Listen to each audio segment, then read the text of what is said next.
Panduan ibadah online. Persiapkan hati untuk beribadah di hadapan Tuhan. Jangan sambil tiduran ya. Persiapkan tempat yang tepat. Disarankan memakai ruang keluarga. Hindari gangguan notifikasi handphone. Persiapkan waktu untuk fokus beribadah. Jangan selfie, komen-komen, atau ngobrol sendiri. Pakailah pakaian yang sopan, yang menunjukkan sikap hormat beribadah. Persiapkan hati anak-anak untuk ibadah bersama, jangan sambil makan.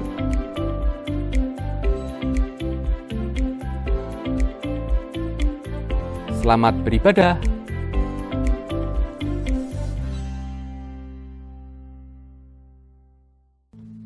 Shalom, salam selamat pagi.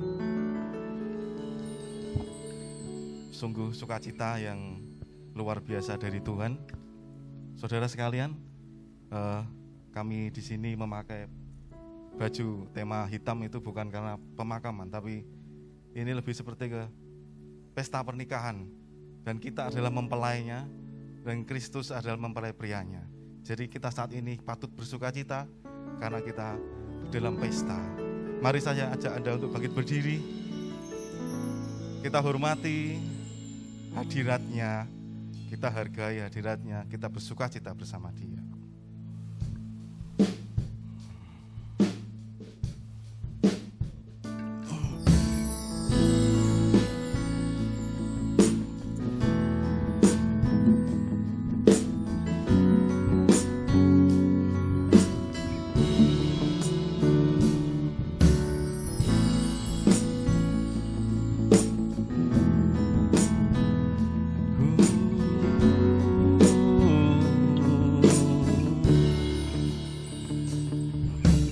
Anugerahmu kepadaku tak pernah berubah. Kekuatanmu terlukiskan di dalam hatiku.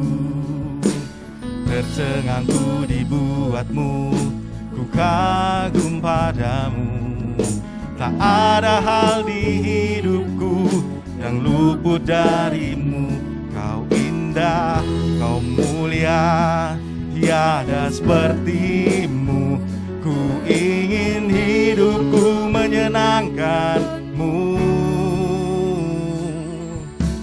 Kau terawal dan terakhir, pencipta segalanya.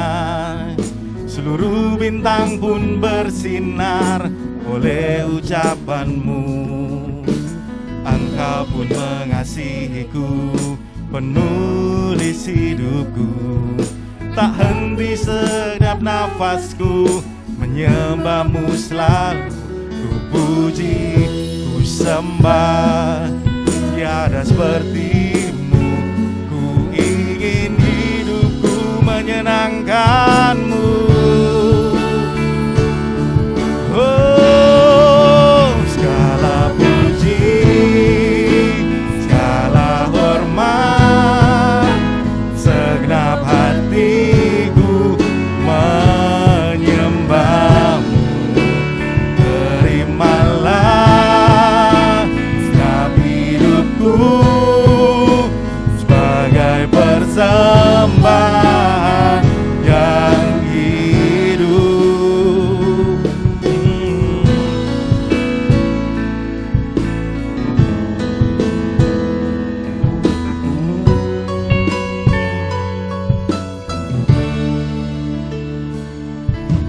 Anugerahmu kepadaku tak pernah berubah.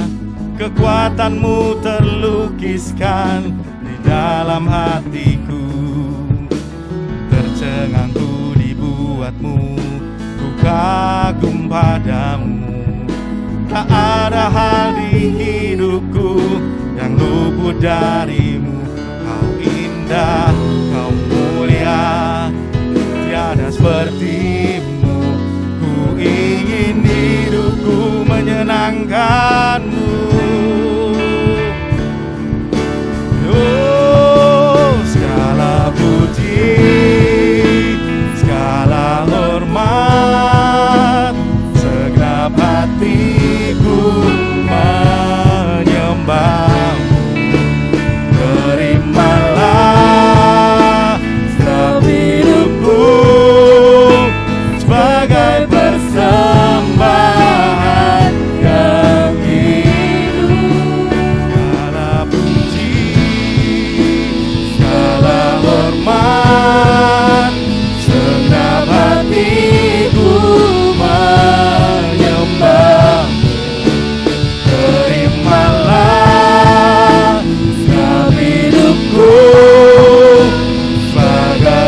persembahan yang hidup,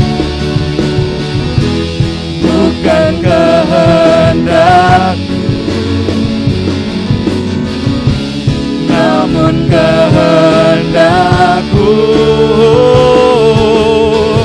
Hidupku bagimu, kau indah, kau mulia, tiada setinggalkanmu.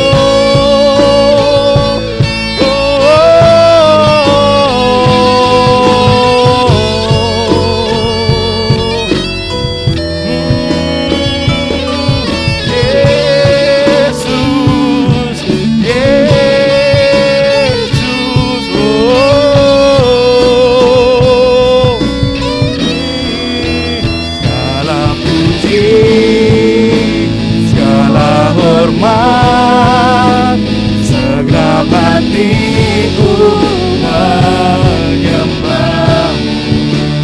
Terimalah segenap hidupku sebagai persembahan yang hidup, sebagai persembahan yang hidup, sebagai persembahan yang hidup, sebagai persembahan yang hidup.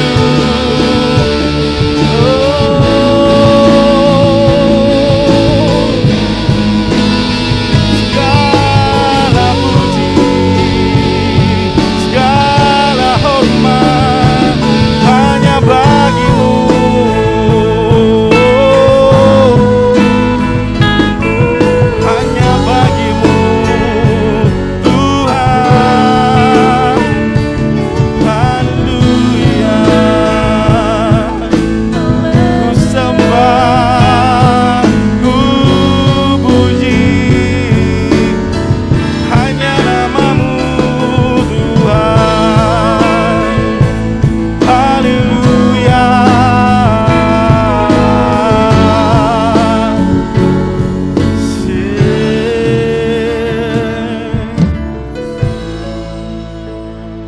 Kami mengucap syukur Tuhan, kami mengucap syukur Tuhan.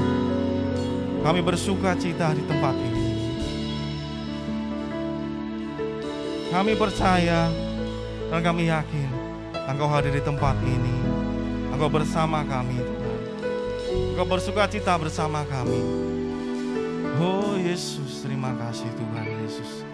Dan kami semua siap untuk memuji-Mu, untuk menyembah-Mu, menyenangkan hati-Mu. Terima kasih Tuhan. Kita semua yang siap memuji Tuhan, menyembah Tuhan, katakan sama-sama, haleluya, amin. Berikan kemuliaan buat Tuhan. Kita semua percaya dan kita tahu bahwa firman Tuhan adalah pelita bagi kita menjalani kehidupan kita. Mari kita bersuka cita bersama Tuhan.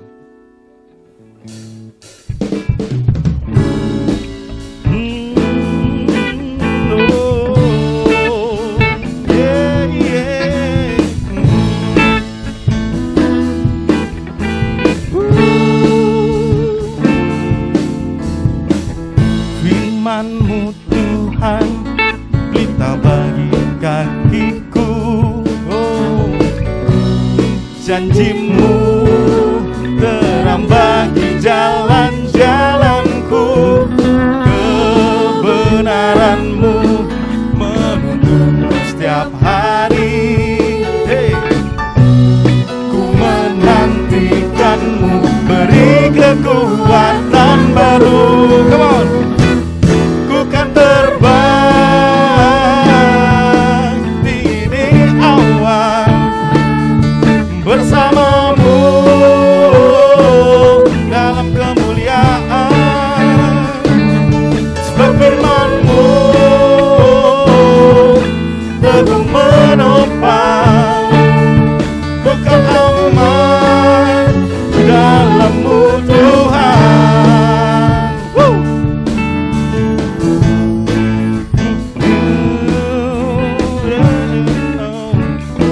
firman-Mu.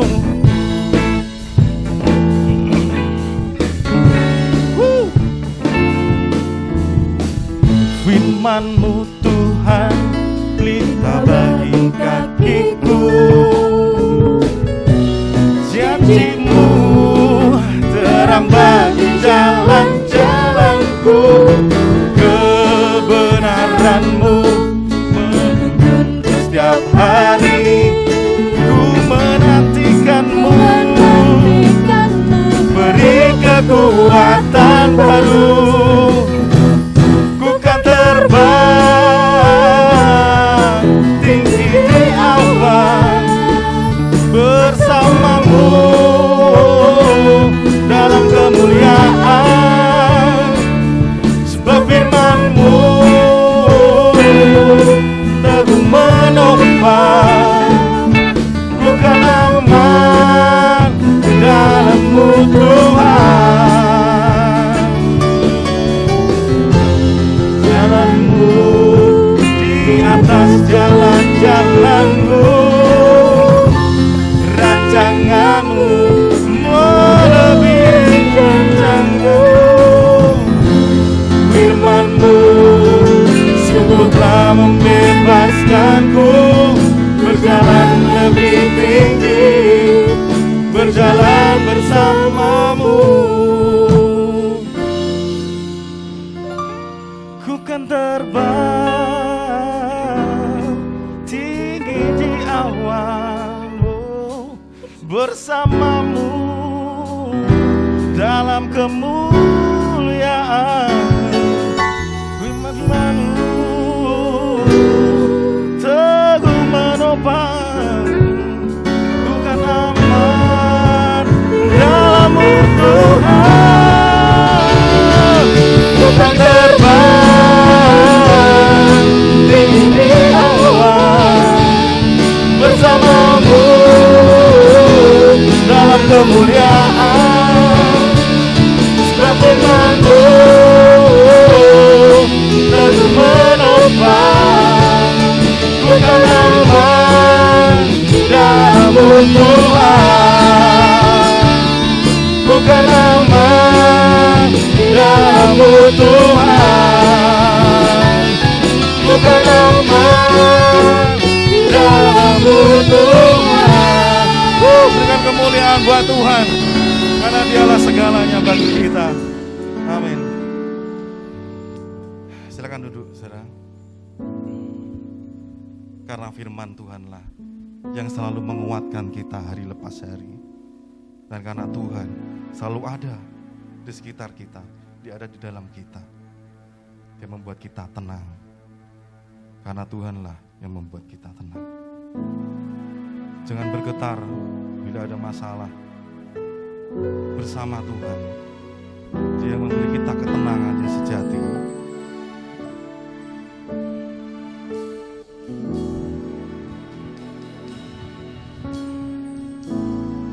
Bapa, Kau mendengar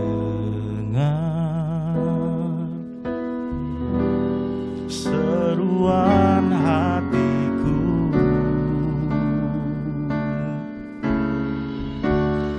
Tak pernah Kau lepaskan dari kasih. Lewat lembah gelap, Kau temani aku. Roh-Mu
temani aku.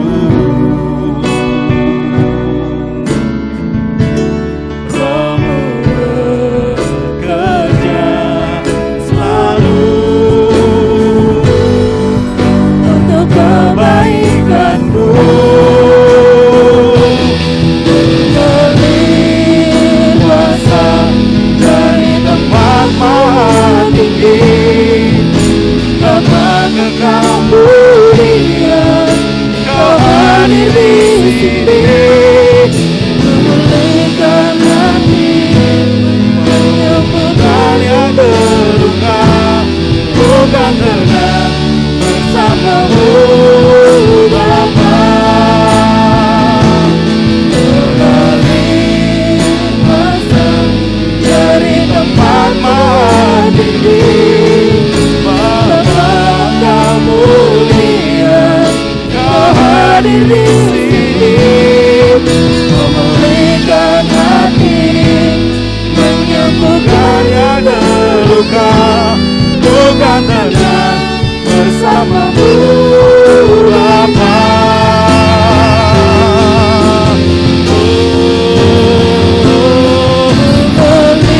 Berlimpah dari tempat maha tinggi, tempat kekal mulia, Kau hadir, memulihkan, menyembuhkan luka. Bukan tenang bersamamu Bapa. Bukan tenang bersamamu Bapa. Bukan tenang bersamamu Bapa.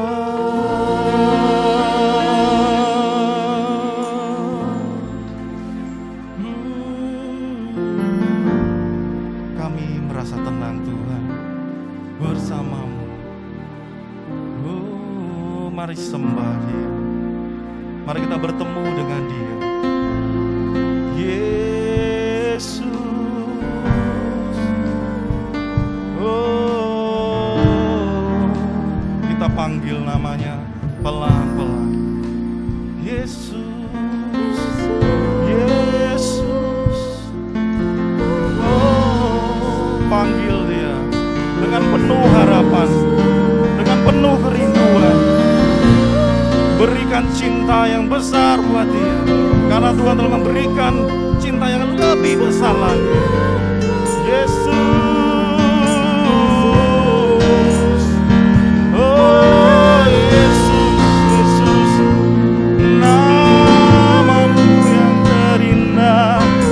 Yesus, Yesus, namamu yang termanis. Yesus, Yesus, namamu yang dahsyat. Kami sembah,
Terima kasih Tuhan, terima kasih Tuhan, kami bersukacita bersamamu.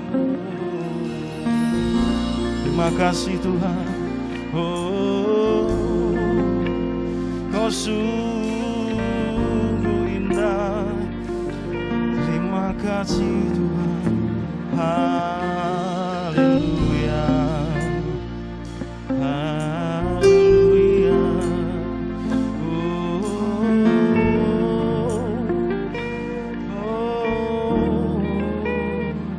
Terima kasih, terima kasih.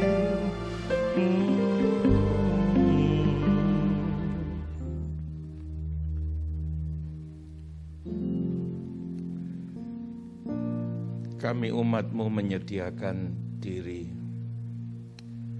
untuk Engkau lawat Roh Kudus. Hati, kehendak, pikiran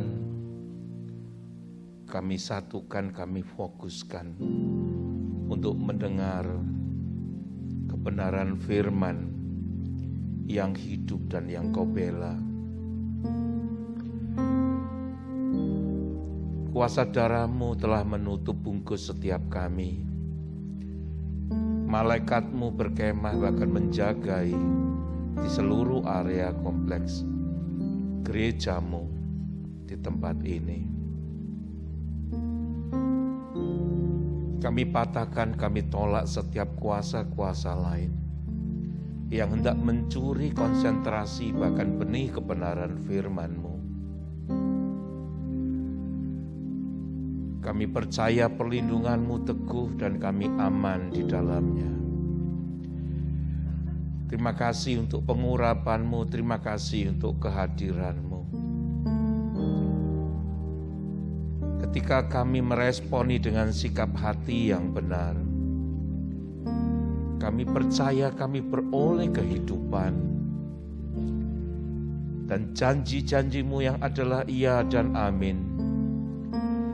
Dan segala yang terbaik yang Engkau janjikan, kami percayai, kami imani itu pasti tergenapi terjadi. Terima kasih untuk anugerah-Mu, terima kasih untuk belas kasihan-Mu.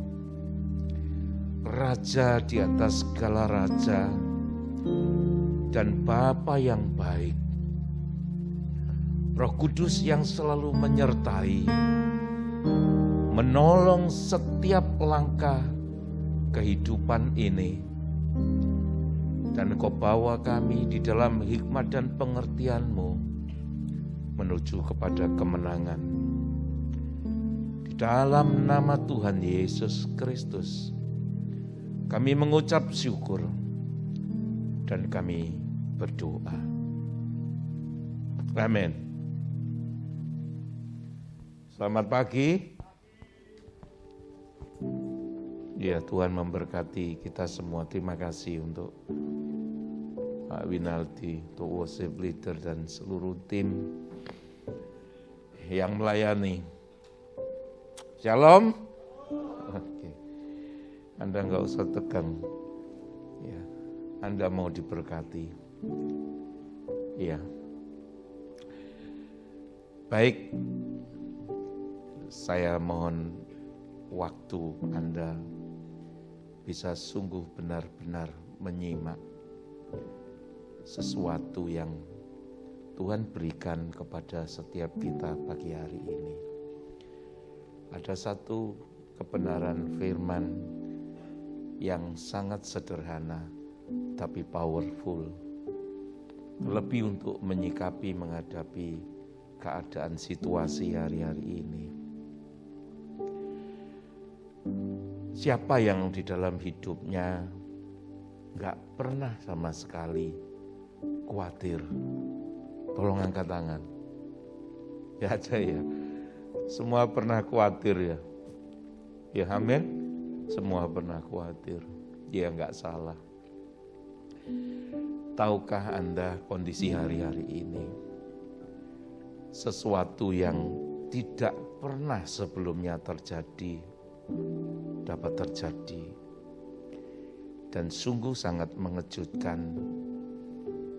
Dalam 1-2 hari kemarin, saya mendengar satu berita atau kabar bahwa pemerintah Jepang, Perdana Menterinya Yoshihide Suga, mengumumkan dan melantik tambahan seorang menteri. Oh, itu biasa. Oh iya, menteri apa dulu? Ya. Ternyata yang ditambahkan itu adalah menteri bagian ngurusi orang kesepian. Ya. Kalau Anda nggak dengar berarti Anda nggak suka berita. Sukanya sinetron Ikatan Cinta atau apa itu. Tidak jadi cerai saja ada yang syukuran. Gitu ya. Saya juga bingung, saya apa tuh kok? Oh ternyata sinetron. Ya tidak salah untuk melihat. Tetapi yang esensi jangan dilupakan. Menteri kesepian yaitu Tetsushi Sakamoto. Kenapa itu terjadi? Kenapa itu harus dilakukan oleh pemerintah Jepang? Ternyata dicatat dalam tahun 2020 saat pandemi COVID-19 ini terjadi, itu terjadi orang bunuh diri sejumlah 2.153 orang. Kalau dibagi 12 artinya 180 jiwa setiap bulan bunuh diri. Luar biasa. Sedangkan yang meninggal karena COVID sendiri itu 2087 kasus. Anda perhatikan baik-baik, fenomena apa ini yang terjadi? Yang meninggal karena COVID 2087 kasus, yang terindikasi bunuh diri karena kesepian, itu sejumlah 2.153 jiwa. Melebihi daripada korban COVID-19 itu sendiri. Dan kabar buruknya, kebanyakan wanita. Karena wanita itu kalau terkurung sendiri, kesepian, itu nekatnya itu melampaui daripada laki-laki. Ada apa ini? Kenapa ini terjadi? Sehingga sampai begitu seriusnya pemerintah Jepang mengangkat seorang menteri untuk ngurusi orang-orang kesepian. Gereja juga dipanggil untuk melihat, memperhatikan, dan juga peduli. Sehingga mereka tidak larut di dalam kesepian, merasa sendiri. Tentu diawali semua itu dari sebuah pemikiran tentang kekhawatiran. Kekhawatiran, kecemasan. Terus dipikir, diolah. Semakin hari dipikir, semakin hari dipelihara. Semakin hari semakin menjadi besar Dan kalau sudah demikian, yang terjadi adalah ketakutan. Yang terjadi adalah traumatik. Ada kekecewaan. Ada kemarahan. Campur aduk tidak karu-karuan. Sehingga pada satu titik tertentu, mereka tidak lagi merasa sanggup untuk menghadapi semua itu dan mengakhiri hidupnya. Ini sesuatu yang terjadi bukan hanya di Jepang menurut saya. Hanya negara mana, daerah mana yang mau dengan terus terang menyampaikan keberadaannya. Ini seperti gunung es yang kelihatan di ujungnya kecil, tetapi di dasarnya itu luar biasa besarnya. Untuk itu, saya mengajak kita melihat bersama-sama hal tentang kekhawatiran di dalam Matius pasal 6 ayat 25 sampai 34. Karena itu aku berkata kepadamu, janganlah khawatir akan hidupmu, akan apa yang hendak kamu makan atau minum, dan janganlah khawatir pula akan tubuhmu, akan apa yang hendak kamu pakai. Bukankah hidup itu lebih penting daripada makanan, dan tubuh itu lebih penting daripada pakaian? Pandanglah burung-burung di langit yang tidak menabur dan tidak menuai, dan tidak mengumpulkan bekal dalam lumbung, namun diberi makan oleh Bapamu yang di surga. Bukankah kamu jauh melebihi burung-burung itu?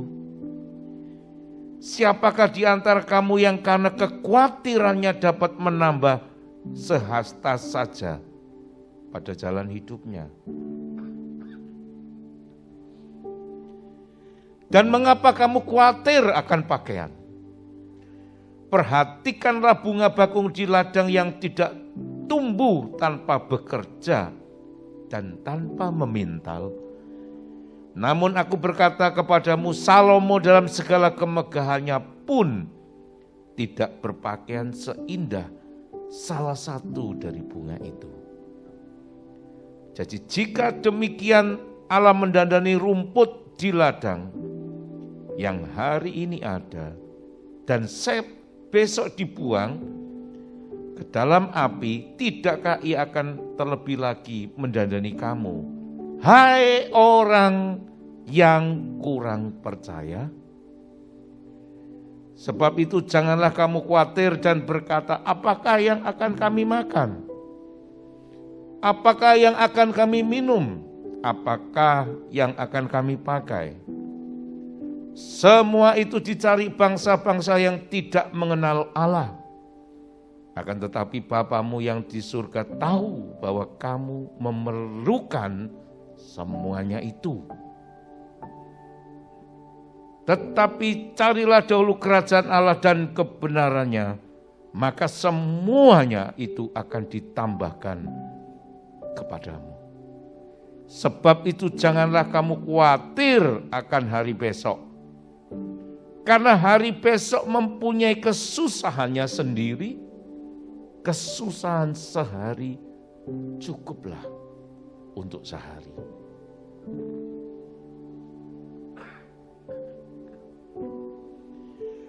Jangan kesusahan sehari, besok, lusa, bulan depan, tahun depan Anda mau kerjakan, Anda mau pikirkan hari ini. Harinya saja belum ada. Harinya saja belum datang. Renungkan baik-baik. Tuhan Yesus berkata, janganlah khawatir.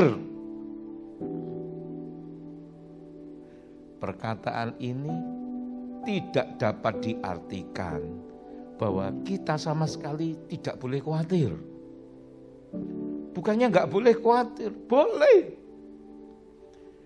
Yesus menciptakan kita sebagai manusia yang memiliki emosi.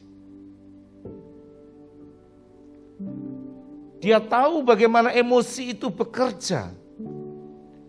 Anda bisa tertawa, Anda bisa menangis, Anda bisa kecewa, Anda bisa marah, Anda bisa khawatir. Bagaimana emosi itu bekerja, Dia yang menciptakan semua itu. Dan semua orang diperlengkapi. Untuk apa? Dia ngerti bagaimana orang bisa khawatir, bagaimana orang bisa marah. Artinya kalimat ini kita tidak dilarang untuk khawatir. Katakan amin. Yang kenceng itu yang sering khawatir karena dia setuju. Nah, tidak peduli seberapa tinggi kerohanian seseorang. Tidak peduli seberapa besar imannya. Mau pendeta kecil, pendeta besar sekali. Saya nggak percaya kalau dia tidak pernah khawatir. Dan khawatir itu tidak berdosa. Tetapi perhatikan baik-baik. Ketika orang tersebut mendengar satu kabar yang kurang baik, yang menimpa salah satu keluarganya misalnya, apa yang dia rasakan? Informasinya belum jelas, keadaannya belum tahu, dihubungi nggak bisa. Yang muncul khawatir. Itu manusiawi. Itu sekali lagi tidak dilarang. Nah, artinya kita tidak boleh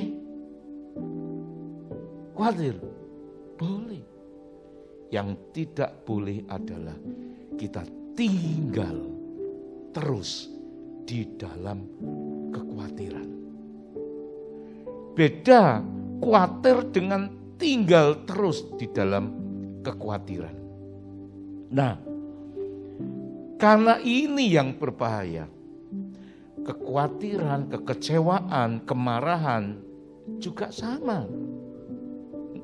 Oleh karena itu Alkitab tidak pernah melarang orang untuk khawatir. Alkitab tidak melarang orang untuk kecewa, termasuk marah. Oleh karenanya Paulus berkata dalam Efesus pasal 4 ayat yang ke-26. Kalau Anda baca yang bagian B, di situ disebutkan apabila kamu menjadi marah, janganlah kamu berbuat dosa. Janganlah matahari terbenam sebelum padam amarahmu. Artinya kan boleh marah. Nah, jelas kalimat ini bukan berarti kita tidak boleh marah. Tapi persoalannya adalah supaya kita tidak tinggal dalam kemarahan. Seperti tadi, kita nggak boleh tinggal terus di dalam kekhawatiran. Jika kemarahan itu dibiarkan tidak terselesaikan, akan berubah menjadi kebencian. Yang berbahaya bagi jiwa dan roh kita bukan kemarahannya, tapi kebenciannya. Kalau kemarahan itu tidak cepat terselesaikan, kekhawatiran dapat berubah menjadi ketakutan, bahkan trauma. Kekecewaan bisa berubah menjadi kepahitan yang meracuni dari hari lepas hari. terus itu bekerja, merageni kepikiran. Kita kaitkan sana, hubungkan itu dan segala macam. Dan akhirnya berbuah kebencian. Semua hal jika dibiarkan tidak terselesaikan akan menjadi basi. Masalah yang disimpan juga akan menjadi busuk dan berubah menjadi racun yang mematikan. Seperti makanan. Anda biarkan akan basi. Kalau Anda biarkan lagi membusuk. Lah, yang busuk ini yang berbahaya. Kalau dibiarkan tidak terselesaikan. Siapa yang suka? Oh, saya suka itu, Pak. Makanan yang basi, makanan yang busuk itu saya suka, Pak. Jadi kalau Anda taruh makanan hari ini, terus Anda lupa, 2 minggu kemudian Anda ingat, oh ini steak ini, sayang kalau dibuang. Anda mau makan. Seperti itulah kekhawatiran, kekecewaan jika dibiarkan. Kemarahan jika dibiarkan. Rasul Paulus katakan sebelum matahari terbenam, selesaikan, beresin itu semua. Maksudnya sesegera mungkin. Jangan ditunda-tunda. Kejengkelan, kemarahan, kekecewaanmu yang engkau pikir itu untuk orang yang kau benci, tapi sebetulnya itu menyakiti, merusak hidupmu sendiri. Dengar orang yang susah untuk mengampuni.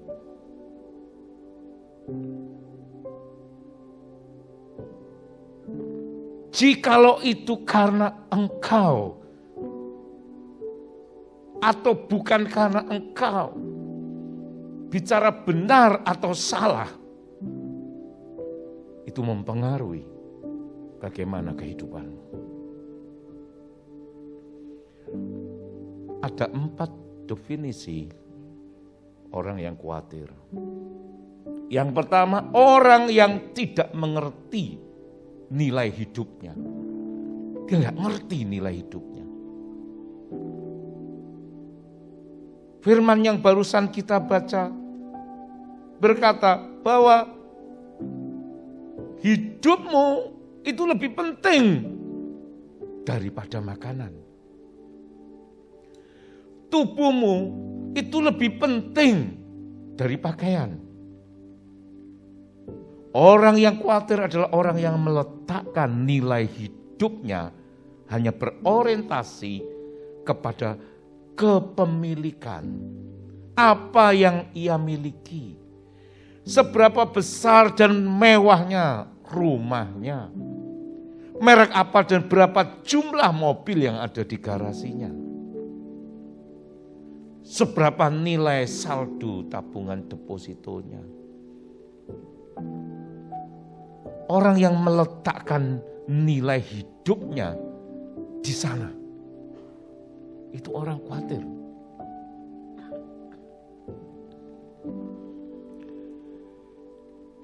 Jadi dia tidak menyadari Tuhan berkata bahwa kamu lebih penting dari semua itu. Burung-burung di udara dia pelihara, diberi makan. Bunga bakung di lembah dia hiasi. Sama-sama ciptaan Tuhan. Tetapi manusia berbeda. Dia diberi mandat, diberi kuasa, diberi tanggung jawab ilahi untuk dapat kita penuhi sesuai panggilannya. Untuk itu dihembuskannya, diberikannya rohnya bagi setiap kita. Dipanggil menjadi manusia ilahi sesuai rencananya.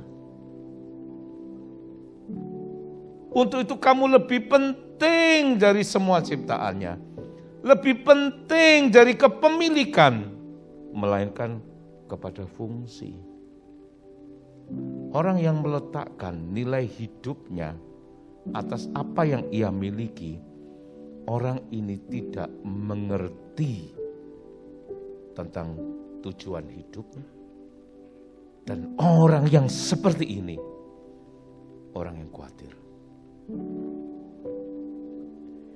Yang kedua, orang yang khawatir adalah orang yang salah dalam memandang.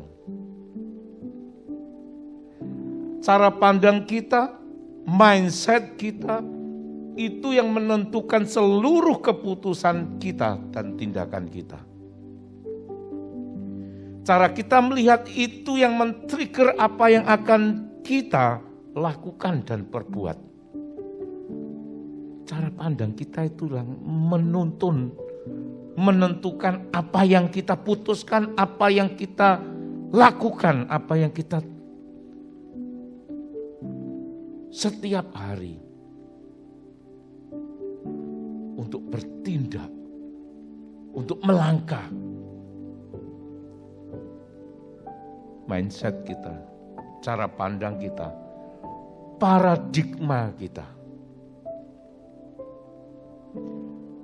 Oleh sebab itu, jika kita menghendaki untuk terjadinya sebuah perubahan seseorang, perubahan terhadap tindakan seseorang, yang harus berubah atau diubah terlebih dahulu itu adalah cara pandangnya dalam melihat sesuatu persoalan.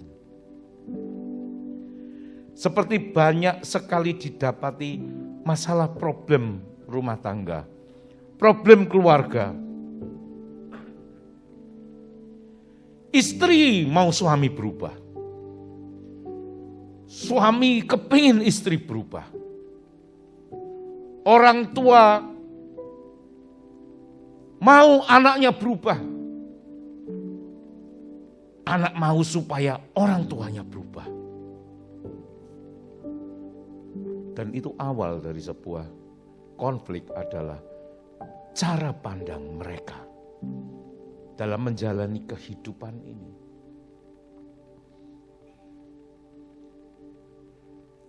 Melihat satu persoalan yang sering dilakukan melihat kelemahan masing-masing. Mempermasalahkan apa yang tidak sesuai dengan hatinya.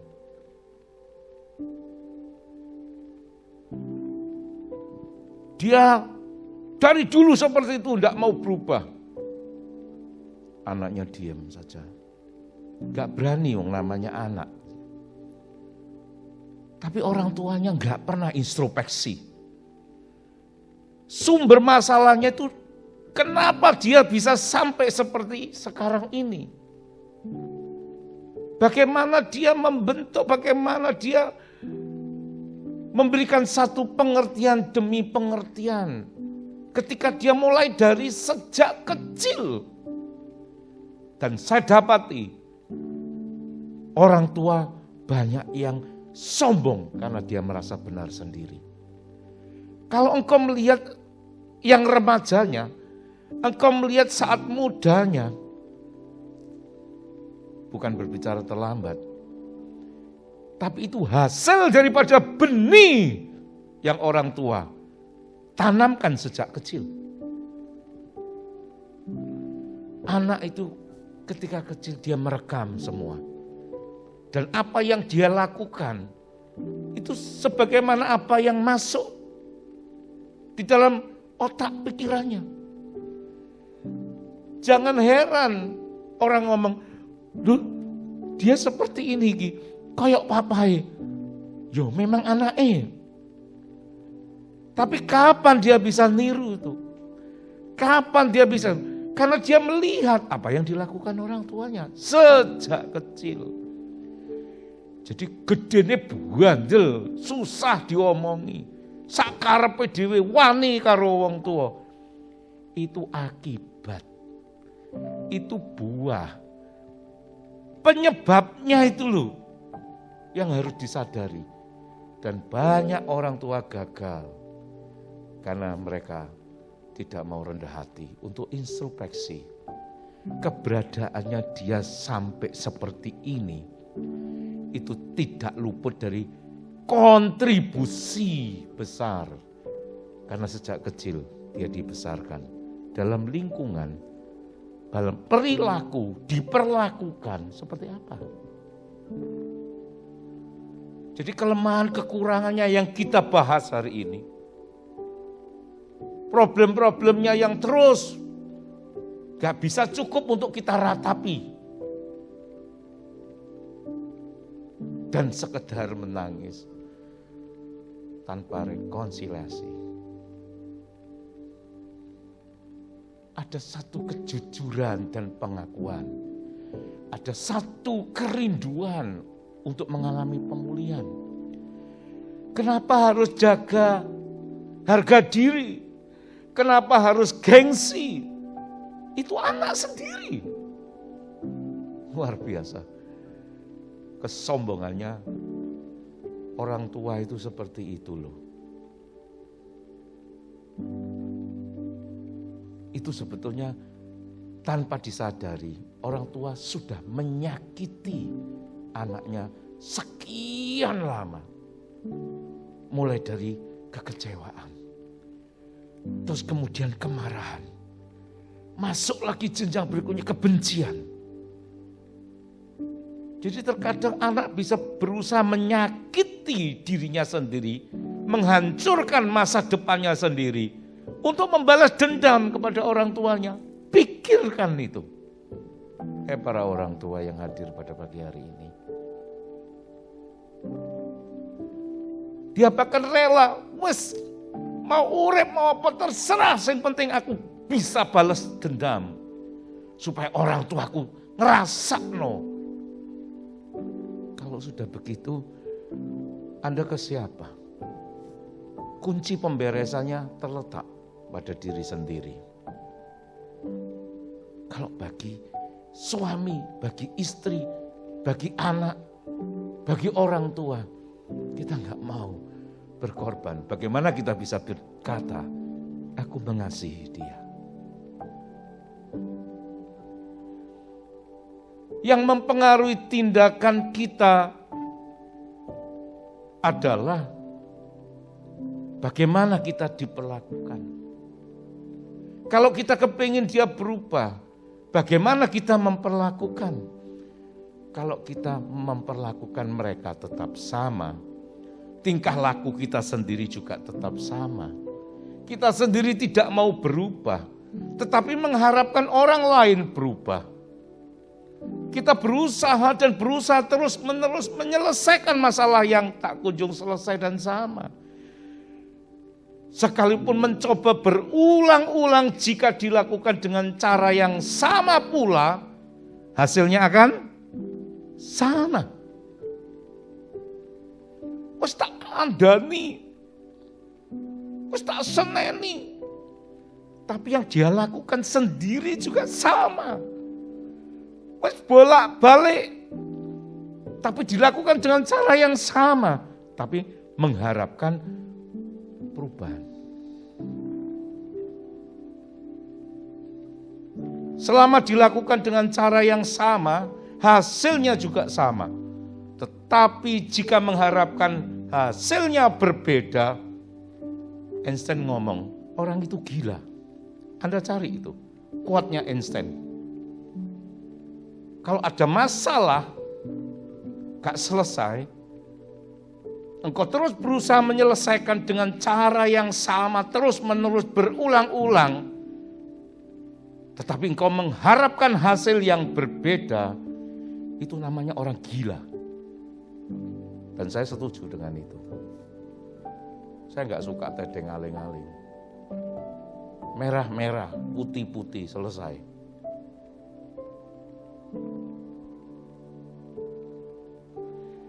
Jadi persoalan kekhawatiran adalah berbicara tentang cara pandang.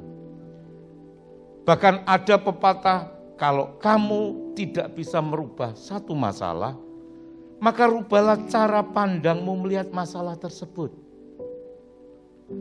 Ketika kamu lihat dengan cara yang berbeda, engkau akan mendapati masalah itu menjadi berbeda pula.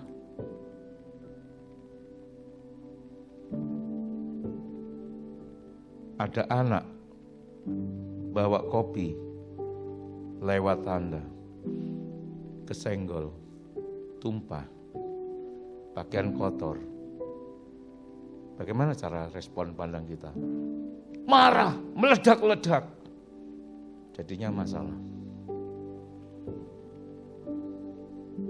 Oh, kotor. Gak apa-apa, lain kali hati-hati. Anda bisa ganti baju. Anda letakkan itu di tempat pakaian kotor, besok dicuci, selesai. Masalahnya adalah poinnya. Bagaimana kita meresponi, menyikapi terhadap setiap masalah.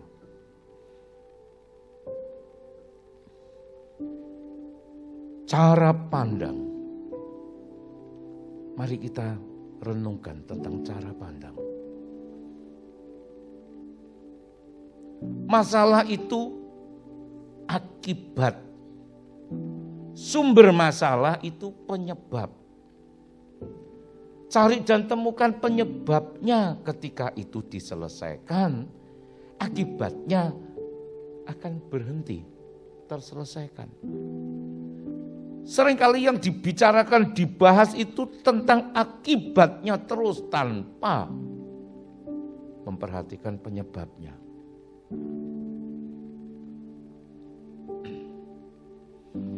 Dalam Alkitab dituliskan tentang badai yang mengamuk, gelombang besar di Danau Galilea yang menerpa perahu murid-murid Yesus.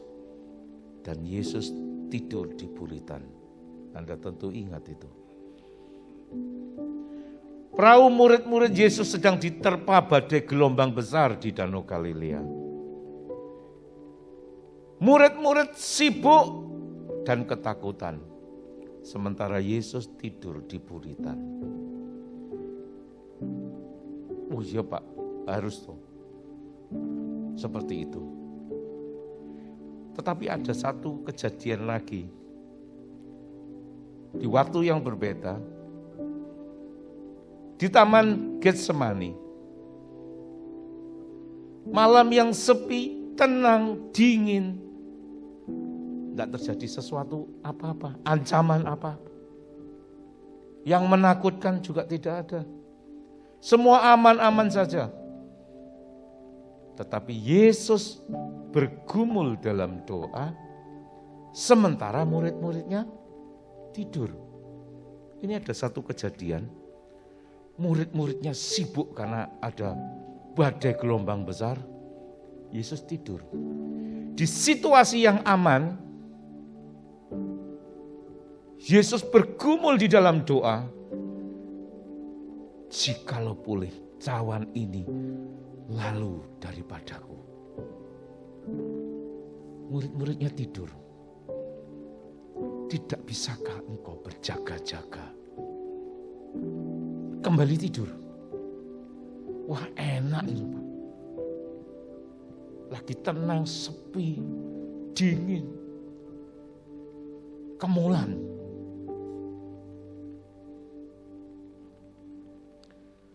Anda baca dalam Matius pasal 26, itu yang terjadi. Perhatikan ada satu perbedaan respon atas situasi yang menarik ini.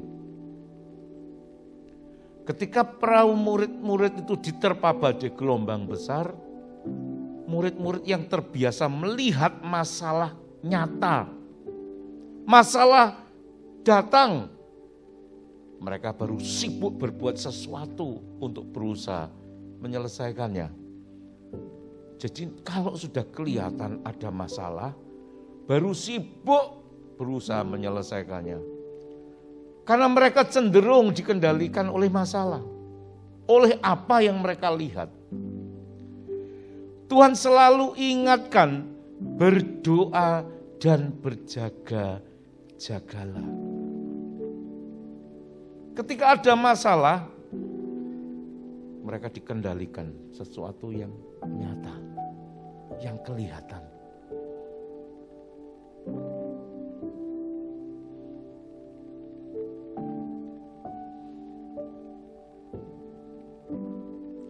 Ombak, gelombang besar.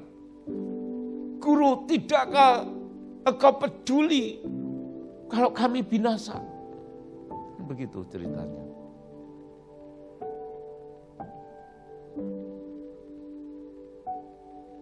Markus pasal 4 ayat yang ke-39, jelas di situ dituliskan.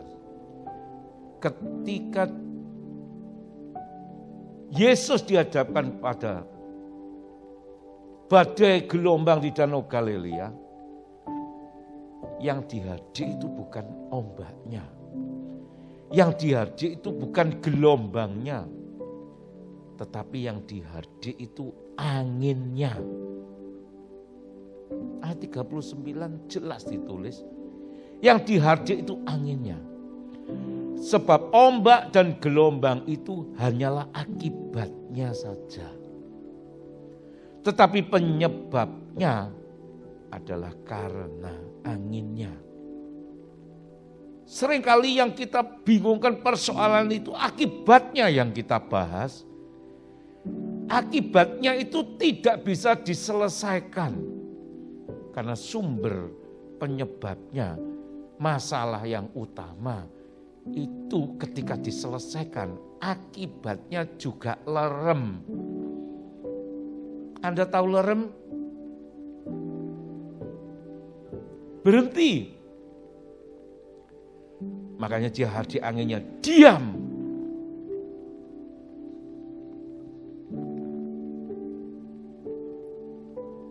Di sisi lain, saat murid-muridnya tidur di Taman Getsemani, situasinya oke. Tidak terlihat apapun yang terjadi. Tapi Tuhan Yesus bergumul. Gak ada apa-apa. Gak terjadi apa-apa. Semua fine-fine aja. Tapi dia terus berdoa. Tuhan Yesus tidak pernah membiarkan dirinya dikendalikan oleh apa yang ia lihat. Perhatikan baik-baik. Semua fine-fine saja, tapi dia bergumul. Muridnya tidur. Berapa banyak kehidupan kita rasakan aman, semua oke, semua baik. Kemudian kita santai. Sementara sedang terjadi sesuatu. Akibatnya belum muncul, tapi penyebabnya ini sudah ada. Loh, enggak apa-apa. Oke, baik kok semua. Everything is going well. Semua berjalan dengan bagus. Dia menyerahkan kendali dirinya kepada apa yang ia tidak lihat. Itulah sebabnya firman berkata, apa yang terlihat berasal dari yang tidak kelihatan. Halo? Kalau engkau punya masalah hari ini, sebelum-belumnya jauh-jauh hari itu ada sesuatu yang terjadi yang belum kelihatan. Buahnya, akibatnya, yang sekarang hadir. Kalau mau selesaikan, jangan masalahnya. Jangan akibatnya, sumber masalahnya. Poin yang ketiga, orang yang khawatir adalah orang yang melupakan kebaikan Tuhan. Orang khawatir bukanlah orang yang tidak pernah mengalami kebaikan Tuhan. Tetapi orang yang melupakan semua kebaikan Tuhan. Merasa kebaikan Tuhan itu terlalu kecil. Biasa. Receh. Remeh. Perhatikan ketika Yesus memberi makan 5.000 orang. Dari 5 ketul roti dan 2 ekor ikan. berbicara awal dari kekurangan. 5 ketul roti 2 ekor ikan berbicara tentang keterbatasan. Dan 5 ketul roti 2 ekor ikan berbicara sesuatu yang tidak mungkin untuk memberi makan 5.000 orang. Dia berbuat baik. Belas kasihannya kepada mereka yang lapar. Setelah memberi makan mereka kenyang, dia perintahkan untuk mengumpulkan sisanya. Sisa itu sesuatu yang biasa dibuang. Sisa itu sesuatu yang kurang berarti. Sisa itu sesuatu yang kurang berharga lagi.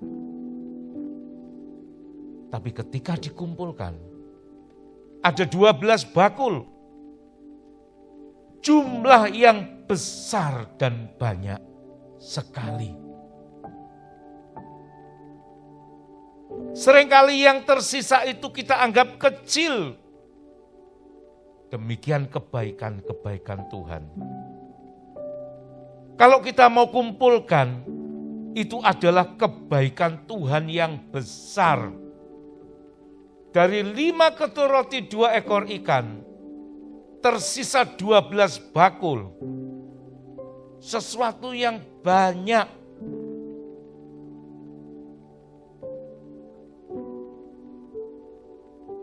Kita mengalami kehidupan dari waktu lepas waktu. Seringkali kita mendapatkan sesuatu yang baik di dalam hidup kita. Yang sebenarnya tidak lagi kita pikirkan atau kita perbuat. Terus kita berkata, kebetulan.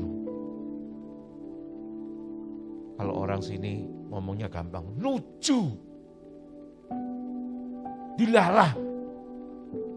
Kebenaran, kebetulan. Kalau Anda mau hitung dalam hidupmu, seringkali terjadi kebetulan, dan kebetulan. Itu bukan kebetulan lagi. Kebetulan, seringkali terjadi kebetulan itu sudah tidak dapat disebut kebetulan lagi. Itu Tuhan tolong kamu. Itu mau kecil, mau besar. Itu mau sederhana, mau yang luar biasa. Kalau kebetulan menghampiri hidupmu, itu sebetulnya Tuhan berperkara, tolong saudara. Tapi kita nggak nganggep, tidak memperhitungkan. Karena pikiran kita, cara pandang kita, ini kebetulan. Sementara di sisi lain ada firman berkata, setiap apa yang terjadi dalam hidupmu, aku tahu, aku yang mengendalikan. Bahkan sampai 1 lembar rambut pun yang jatuh, itu seizin aku. Bagaimana Anda bisa berkata itu kebetulan?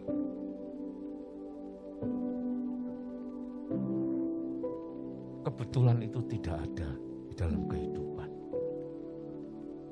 Kalau kita percaya, itu Tuhan, mata Tuhan, hati Tuhan sedang tertuju kepadamu.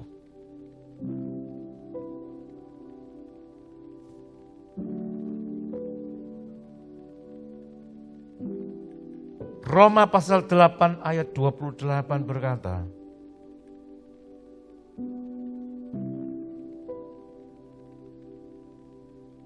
dalam konteks bahasa Indonesia ditulis,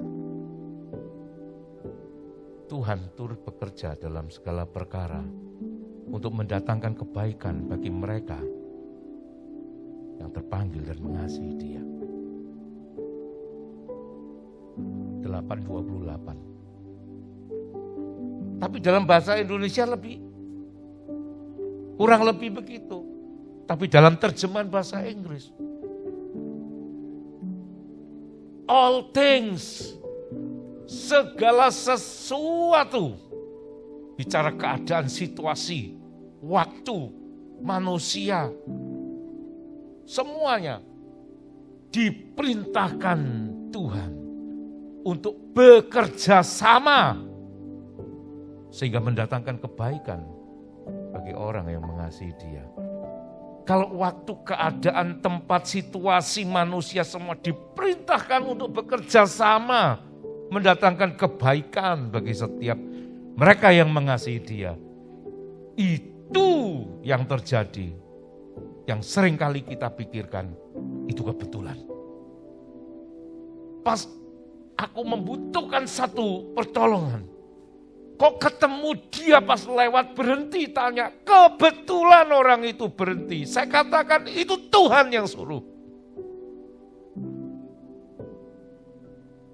And we know that all things work together for good to them that love God, to them who are the called according to His purpose.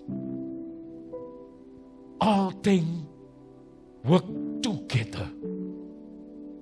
Semua, segala sesuatu diperintahkan untuk kerjasama.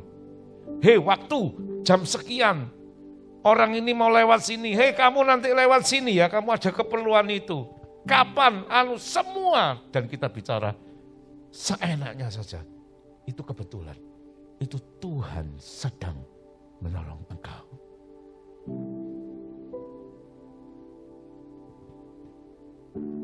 Markus pasal 4 ayat 36b. Kembali kita berbicara tentang Yesus berada di perahu murid-muridnya. Badai itu mengamuk.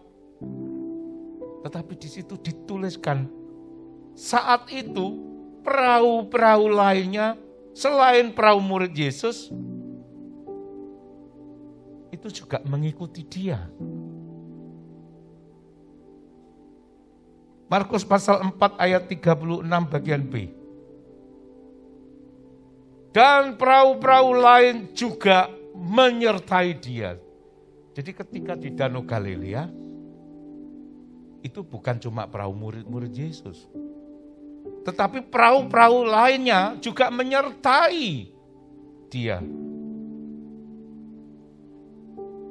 Artinya perahu-perahu lainnya juga pasti mengalami hal yang sama. Diterpa gelombang besar, terombang-ambing, kemasukan air. Seperti perahu murid-murid Yesus. Dan mereka juga ketakutan.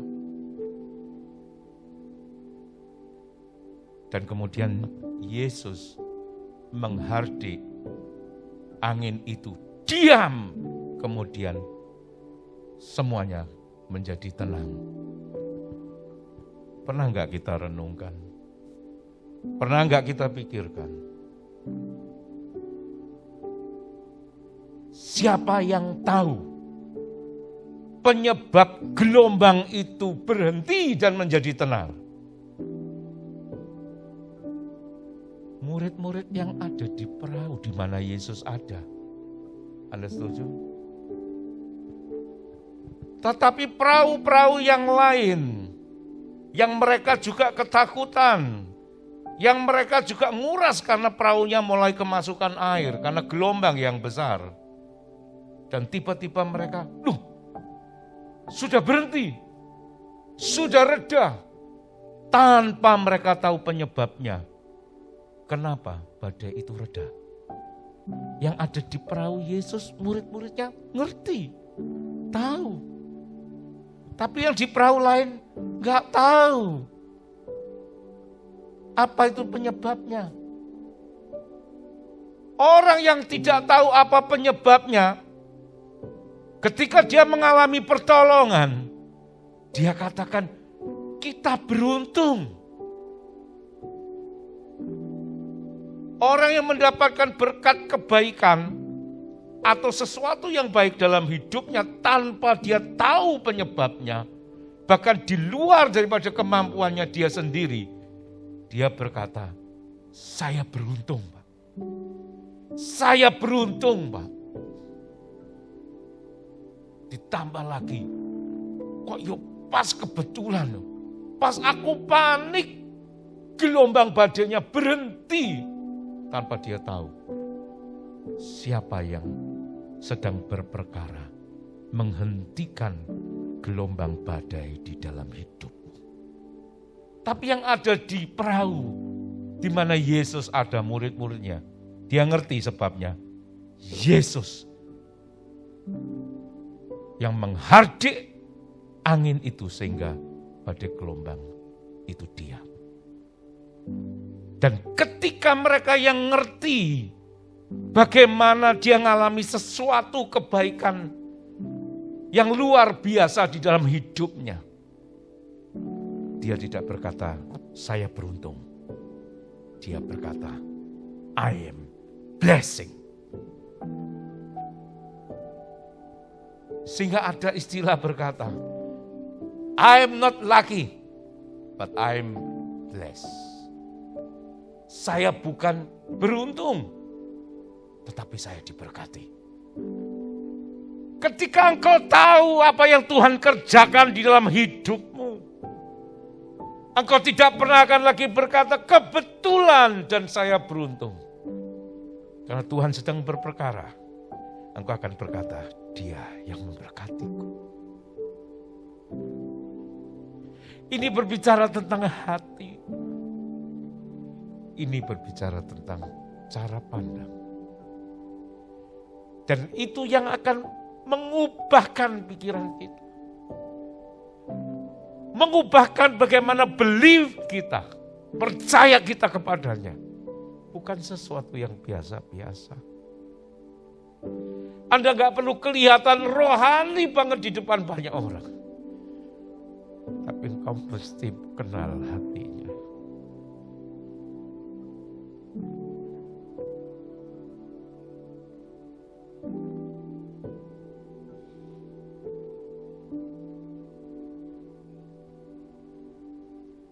Bapak Ibu yang terkasih dalam nama Tuhan, saya sungguh terdorong untuk menyampaikan hal ini. Makanya saya minta Cik Novi undur setengah jam untuk ibadah kedua. Karena saya tahu ini panjang. Tapi biarlah Roh Kudus terus berbicara, berperkara. Karena hidup ke depan ini bukan semakin mudah. 2.153 orang dalam setahun bunuh diri. Hanya dalam satu negara. Melebihi daripada korban COVID-19-nya.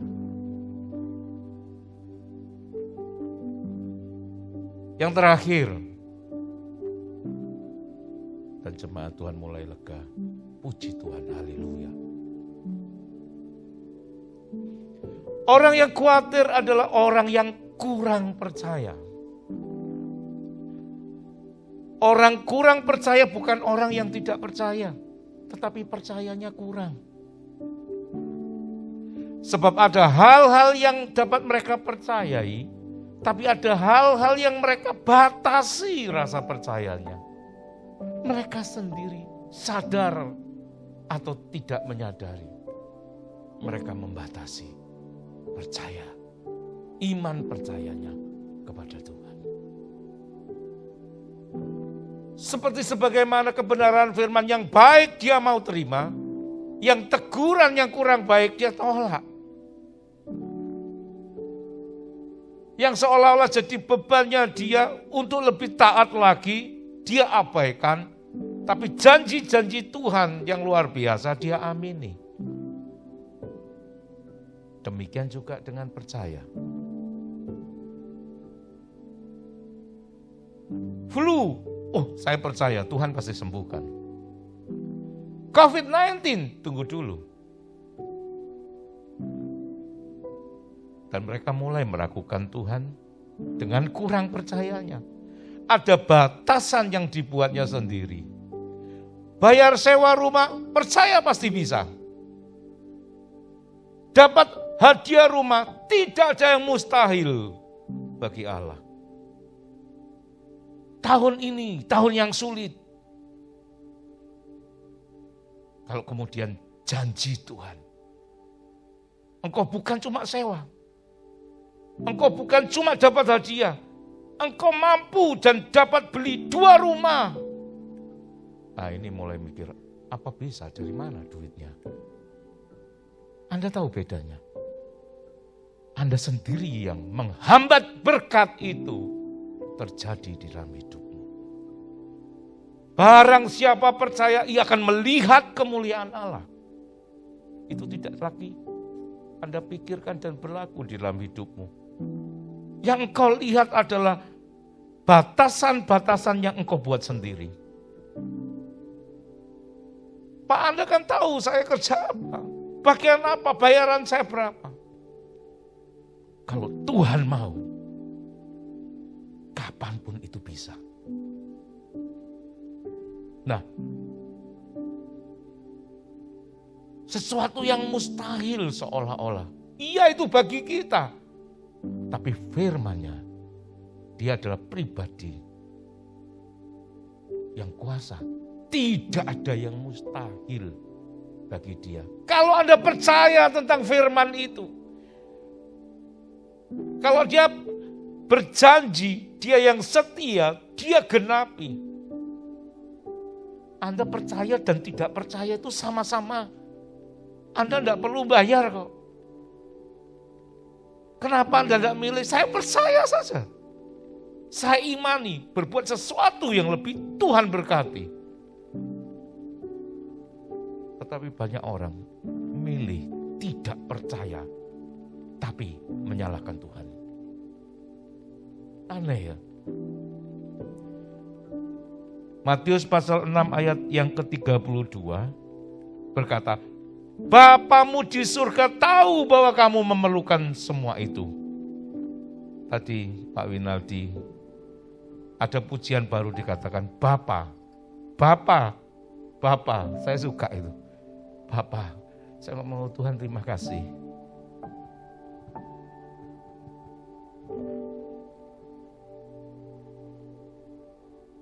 Anda baca Matius pasal 6 tadi. Ada kata Allah dan ada kata Bapa. Raja dan Bapa. Kalau Anda menghadap raja, ya Anda tidak bisa datang semau sendiri. Yang diundang datang dan tidak berpakaian yang indah, dicampakkan ke dalam api. Bapa, Anda bisa datang kapan saja. Justru ketika Anda ketemu raja, yang harus dibawa adalah persembahan, adalah korban, upeti.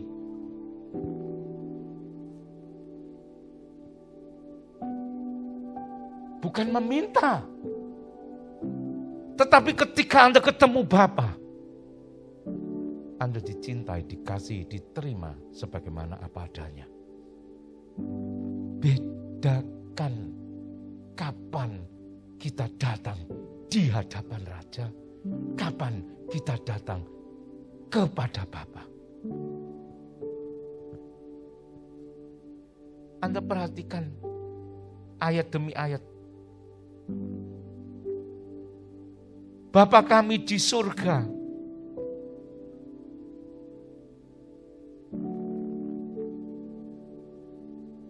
semua dimulai dari Raja kepada Bapa. Bapamu yang di surga tahu bahwa kamu memerlukan semua itu. Percaya kepada Allah, tetapi kurang percaya Dia juga sebagai Bapa. Pribadi yang baik, Bapa yang dekat dan peduli dengan anak-anaknya. Jangan-jangan sejauh ini banyak orang percaya hanya mengenal kepada Allah saja, tetapi tidak mengenal Dia secara pribadi sebagai Bapa yang dekat dan baik.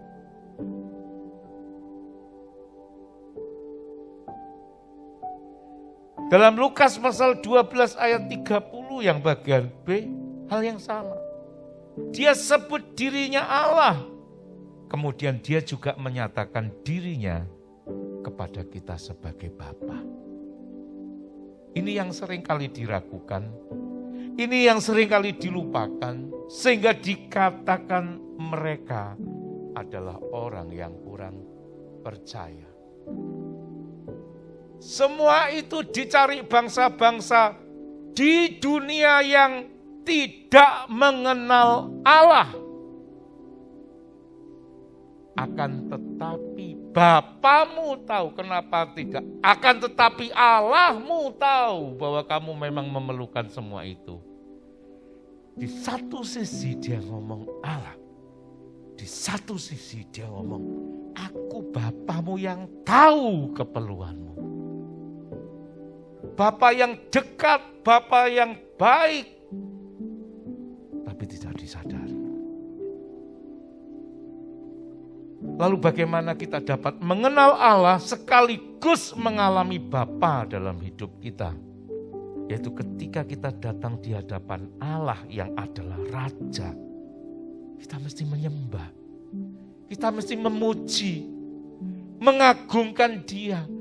Dengan hati takut dan gentar. Kita datang kepada Raja.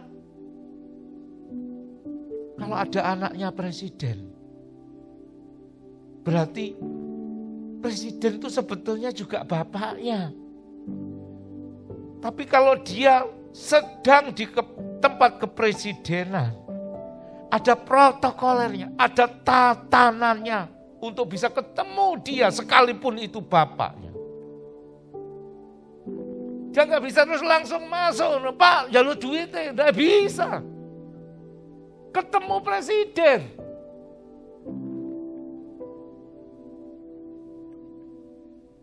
Dia harus lewat protokoler, ajudannya, tatanannya, baru bisa ketemu.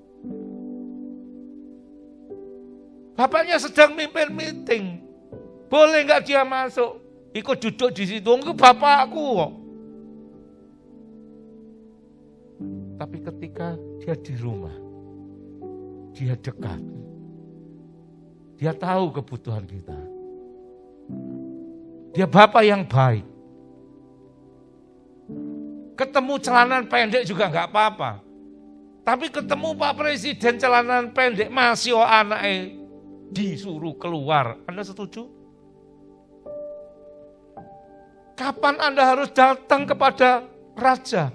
Kapan Anda datang kepada Bapa? Sekalipun itu pribadi yang sama. Ada aturannya. Ada protokolernya, men. Gak bisa digebiah-uyah. Tetapi saat kita datang kepada Bapa, kita bersyukur dan percaya kepada kebaikannya, pemeliharaannya, dan segala berkat-berkatnya. Sekali lagi, ketika cara kita datang kepada Allah tetap biasa-biasa saja. Setengah ngawur bahkan. Tanpa penyembahan, tanpa hormat dan korban. Semuanya sama. Kerinduan akan kehadirannya. Hadirannya yang kudus. Kerinduan kita datar dan rata. Lebih lagi enggak tulus. Apa itu enggak tulus? Nyembah tapi mikir di luar sana. Nyembah tapi enggak fokus konsentrasi. Bahwa Raja hadir takut dan gentar. Tetapi berharap manifest hadiratnya luar biasa. Dengan cara yang sama. Dengan cara yang tidak berubah.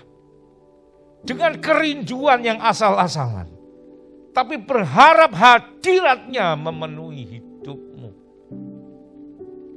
Kalau orang berharap terjadi sesuatu yang luar biasa, mohon maaf bicara, sekali lagi, instan berkata orang itu gila.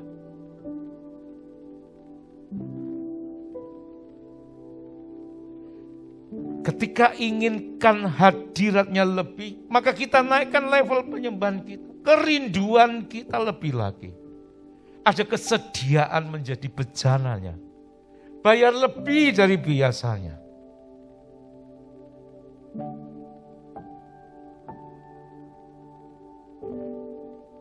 Dan lihat apa yang Tuhan akan perbuat bagimu.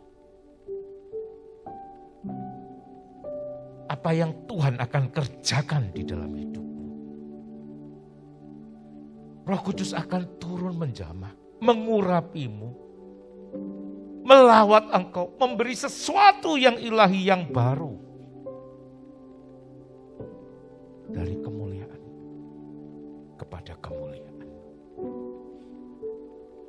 Dan setelah itu akuilah segala kebaikan Bapa dengan percaya.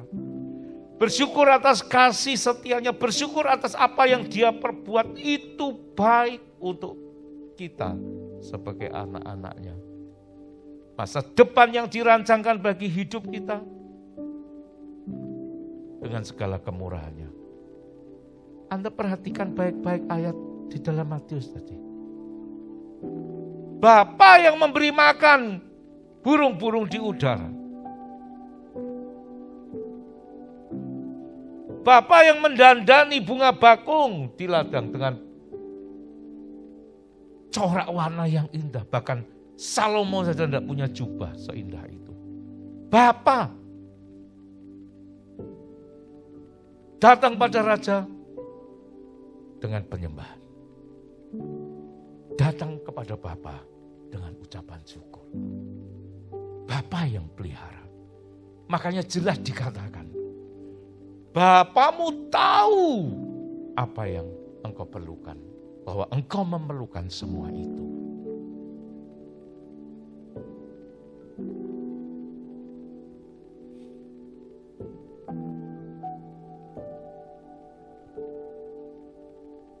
Sadari lebih dari biasanya. Pikirkan lebih dari biasanya. Rindukan lebih dari biasanya. Supaya hasilnya tidak sama.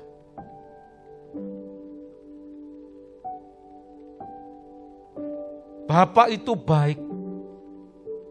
Ketika Dia menolong melakukannya untuk orang lain. Dengar, itu sebenarnya adalah merupakan janjinya kepada kita bahwa Dia juga akan melakukan hal yang sama bagi kita.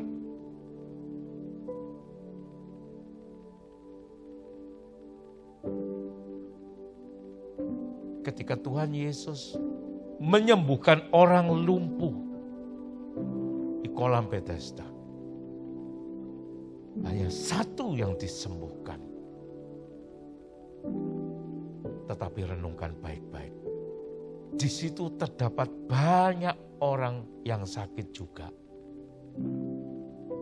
Di situ banyak orang sakit.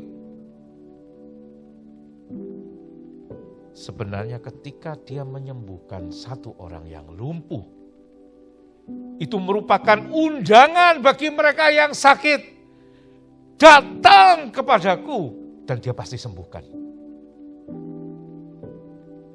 Ketika Tuhan melakukan kebaikan, pertolongan kepada orang lain, dan engkau diizinkan tahu, melihat itu terjadi, sebenarnya itu janji bagimu.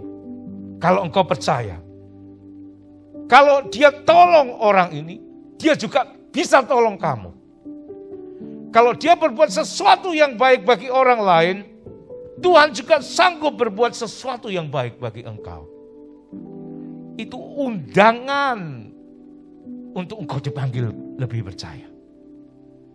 Itu undangan bagi engkau untuk mengimani sesuatu itu juga terjadi di dalam hidupmu. Tuhan itu kasih. Dia tidak membeda-bedakan. Dia tidak menolong yang satu, meninggalkan yang lain. Firman-Nya universal untuk semua orang. Dia mengasihi tanpa pandang bulu. Itu janji yang Dia berikan kepadamu. Makanya ada pujian berkata, kalau yang lain ditolong, saya juga. Apa itu artinya? Kalau engkau diizinkan melihat, engkau diizinkan tahu, Tuhan menolong seseorang dari setiap hal kesulitan pergumulan hidupnya. Itu panggilan bagimu. Dan Tuhan sebenarnya mau berkata, aku juga akan berbuat bagimu. Jikalau engkau mau. Jikalau engkau percaya. Undangan dan janji. Tapi banyak orang gak menyadari. Kok dia ya Tuhan? Aku kapan? Kok dia Tuhan? Aku kok enggak? Sekalipun persoalannya berbeda-beda. Tapi kasih setianya selama-lamanya gak pernah berubah. Bagi Anda, bagi saya, dan bagi setiap mereka yang percaya kepadanya.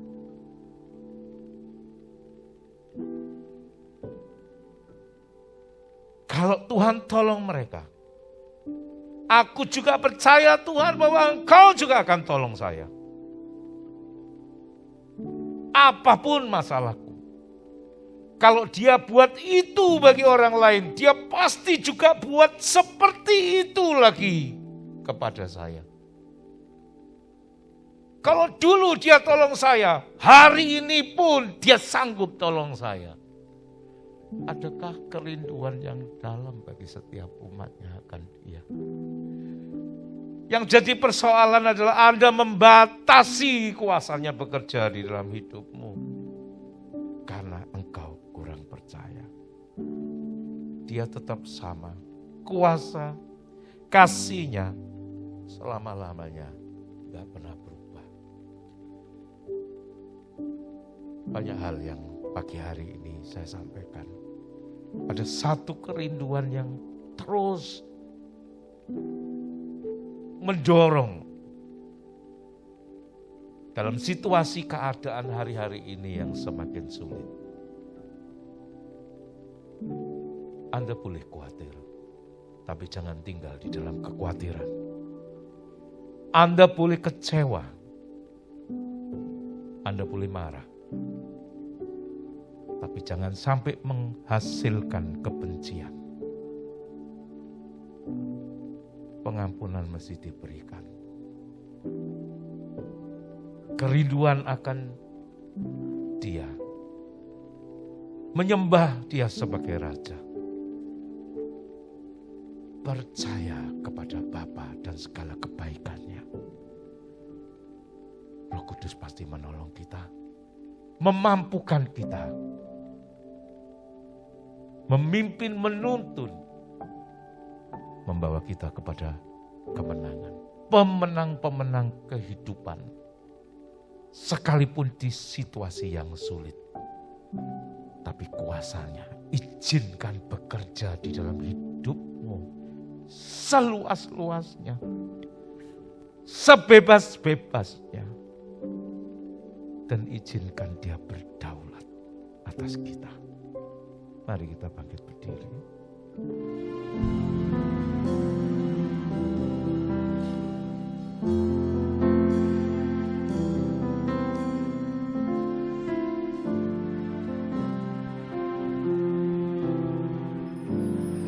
Apapun yang terjadi dalam hidupku ini, tak pernah kuragukan kasih-Mu Tuhan. Lewat gunung yang tinggi dalam lembah yang curam. Tak pernah ku ragukan janji-Mu Tuhan. Kau berfirman dan sembuhkanku, Kau bersabda dan selamatkanku. Tiada yang mustahil bagimu. Yesus, ku percaya padamu.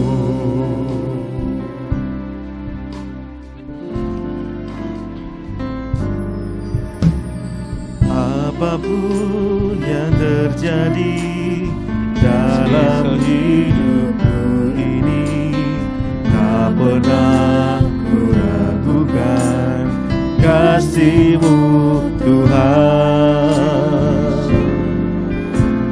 Lewat gunung yang tinggi, Renungkan baik-baik. dalam lembah yang curam, Bila kehidupan yang kita sedang hadapi, janji-Mu oleh karena kuasa yang diberikan, Kau berfirman, mandat dan otoritas yang diberikan, Kau taklukkan, kuasai, dan itu boleh terjadi dalam hidup kita. Tiada yang mustahil, Tiada yang mustahil bagimu.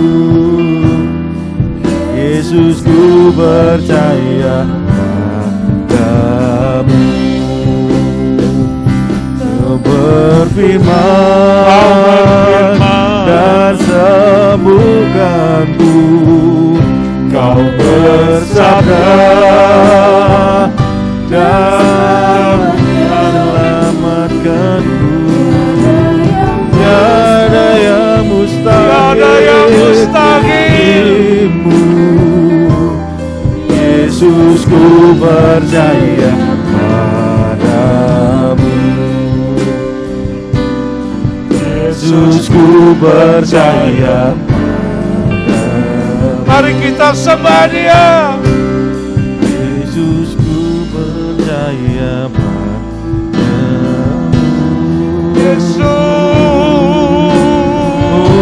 Yesus, Ku percaya hanya padamu. lebih lagi dari biasa. Jika engkau mengharap sesuatu yang berbeda, naikkan level penyembahanmu, naikkan level iman percaya, naikkan level kerinduanmu.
Thank you, God.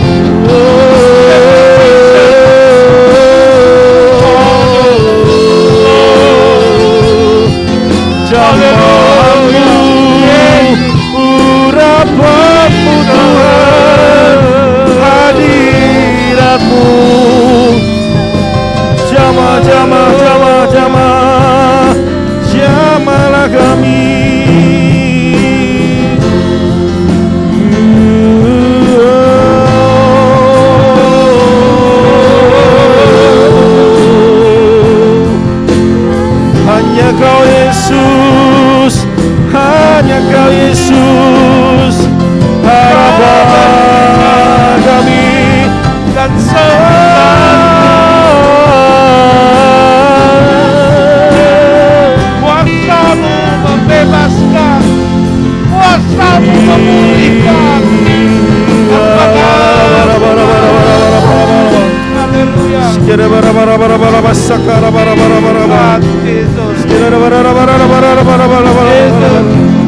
Urapi setiap kami.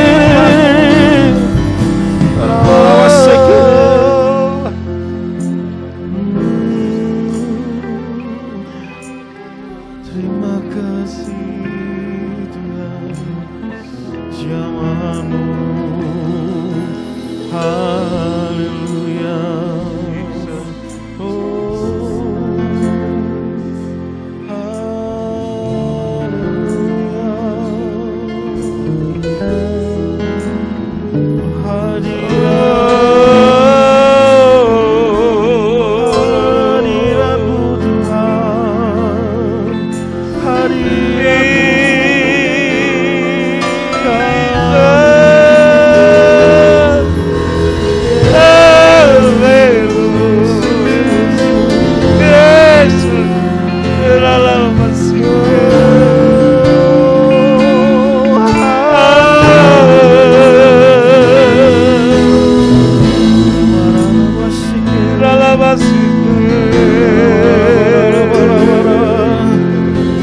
Biarlah hadiratmu Kau puaskan kerinduan, Kau berikan jamamu.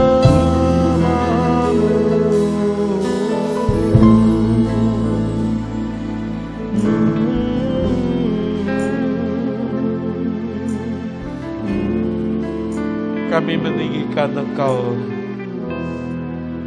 kami memuliakan Engkau, Raja di atas segala raja yang berkuasa. Kami bersyukur Engkau Bapa yang dekat, Engkau Bapa yang baik, pemeliharaan penyediaan-Mu.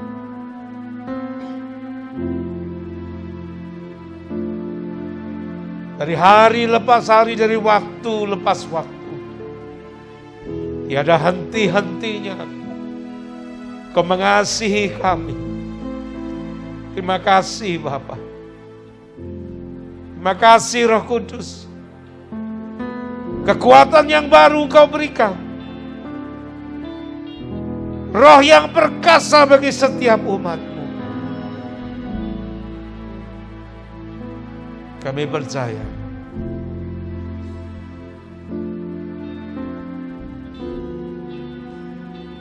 ketika kerinduan kami lebih dan lebih lagi, Engkau tidak tahan untuk bersegera menyapa, bahkan untuk bersegera berintimasi dengan umat-Mu. Terima kasih, kebenaran firman-Mu jatuh di tanah hati kami yang terbaik, bertumbuh berakar kuat, berdaun hijau, dan berbuah-buah tetap. Ketika firman-Mu disampaikan, roh tubuh jiwa kami disembuhkan, disehatkan. Segala area aspek kehidupan kami yang sakit, Engkau pasti menyembuhkan. Dan kami menerima kesembuhan itu menjadi nyata, hadir di dalam hidup kami. Kami diberkati untuk menjadi berkat. Anak keturunan kami Engkau buat perkasa di bumi. Lewat mereka bangsa-bangsa juga beroleh berkat. Dan setiap apa yang kami kerjakan, Engkau berkati dan menjadi berhasil. Sandang pangan papan kami tidak berkekurangan. Karena Engkau datang untuk memberi kami kehidupan, supaya kami memilikinya di dalam segala kelimpahan. Terima kasih untuk berkat-Mu pagi hari ini.